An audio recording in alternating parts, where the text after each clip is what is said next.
مجھے پسند ہے اس کے بارے میں بات کرنا. کہیں نہ کہیں میری بھی سیکھ ہے, آف کورس میری سیکھ ہے, لیکن زندگی میں نے بہت سیکھا اس ٹاپک سے. آپ کی اجازت کے ساتھ بسم اللہ.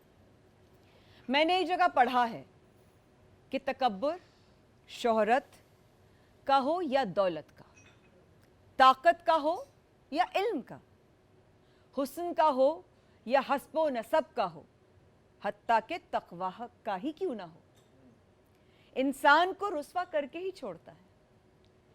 اسی بارے میں ہم جانیں گے کہ یا اللہ میرے اندر کتنی قسم کے تقوی جنم لے سکتے ہیں یا آلریڈی جنم لے چکے ہوں گے. جی بسم اللہ الرحمن الرحیم.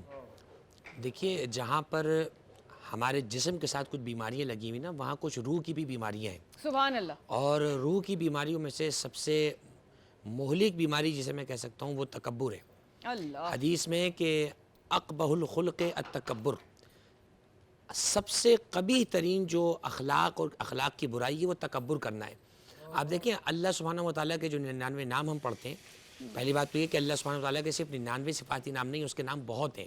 یہ 99 ہمیں ایک حصر کر کے عدد میں بتائے گا. اس میں ایک نام آپ پڑھتے ہیں المتکبر. بالکل ایسا ہی. اس کا ترجمہ یہ ہے تکبر کرنے والا. تکبر کا لفظ نکلا ہے کبر سے, بڑائی سے, کبریائی, اکبر ہونا. علماء فرماتے ہیں تکبر کی صفت اللہ میں ہو تو اس کی اچھائی ہے, اللہ بندوں میں ہو تو برائی ہے. اللہ سبحان اللہ. اس کا دیکھیں نام ہے المتکبر. سبحان اللہ. اسے زیب دیتا ہے تکبر کرنا. سبحان اللہ. حدیث میں آیا کہ اقبح الخلق التکبر, سب سے بری برائی جو ہے تکبر ہے. ایک روایت میں آیا کہ ایاک والکبر, تکبر کرنے سے بچو, فإنہ معصیت الرحمن و حملۃ الشیطان, شیطان کا حملہ ہے اور رحمان کی معصیت ہے. اللہ. ایک روایت میں یہ آیا کہ من بریا من الکبر نالا الکرامت, جو تکبر سے بچتا ہے وہ بزرگی کو پہنچ جاتا ہے. اللہ. آپ دیکھ لیجئے جھکنے والے ہوں گے وہ ہمیشہ بڑے ملیں گے. اللہ اللہ. اور یہ جملہ بھی علماء یہ بتاتے ہیں کہ آپ دیکھیں کہ جس پیڑ پہ پھل زیادہ ہوتے ہیں اس کا جھکاؤ زیادہ ہوتا ہے. جس پیڑ پہ پھل ہوتے ہیں وہ جھکتا ہے. تو اگر آپ کے پاس علم ہے, منصب ہے, تو آپ جھکیں. تو حدیث میں تو یہ موجود ہے کہ تکبر کرنا انسان کو زیبا ہی نہیں دیتا. تکبر کی جو اپوزٹ ایک صفت ہے وہ ہے خاضع ہو جانا, جھک جانا. مولا علی فرماتے ہیں کہ عجبت لابن آدم, مولا علی فرماتے ہیں آدم کی اولاد کے لیے تعجب ہے, اولہ نطفۃ وآخرہ جیفا, اس کی ابتدا بھی نجاست تھی اور جب یہ مر کر جا رہا ہے تو بھی مردار ہے, نجس ہو چکا ہے, اس لیے میت کو غسل دیا جاتا ہے. انسان کا تکبر کرنا بنتا کیسے؟ آیا تب بھی نجس, بچہ پیدا ہوا غسل کرنا پڑے گا, جا رہا ہے تو نجس. پھر فرمایا وقام بینہما وعاء للغائط. اب حدیث ہے, ترجمہ کروں گا, اس کی درمیانی زندگی ایسی کہ گویا یہ اپنا فضلہ اپنے ساتھ لیے پھر رہا ہے, درمیانی زندگی میں نجس ہے. اب آپ اس کے بعد انسان تکبر کیسے کر سکتا ہے؟ ایک حدیث میں مولا علی نے فرمایا تعجب ہے آدم کی اولاد پر کہ چربی سے دیکھتی ہے, ہڈی سے سونگتی ہے, اور تکبر کس بات پہ کرتی ہے, اور زبان گوشت کے لوتھڑے سے بولتی ہے. ایک حدیث میں آیا آدم کی اولاد تکبر کس پہ کرتی ہے, اس کی سب سے اچھی جو لباس ہے ریشم وہ ایک کیڑے کا تھوک ہے, اور اس کی سب سے اچھی غذا شہد وہ ایک مکھی کا فضلہ ہے جو وہ نکالتی ہے تو شہد بنتا ہے. تو تکبر کس پہ کرتا ہے انسان؟ تو بڑائی اللہ سبحانہ و تعالیٰ کو زیب ہے. اللہ والے جو اللہ کے انبیاء ہیں, ائمہ اہل بیت ہیں, ان کو حق تھا کہ بڑائی جتاتے, لیکن انہوں نے کبھی بڑائی نہ جتائی.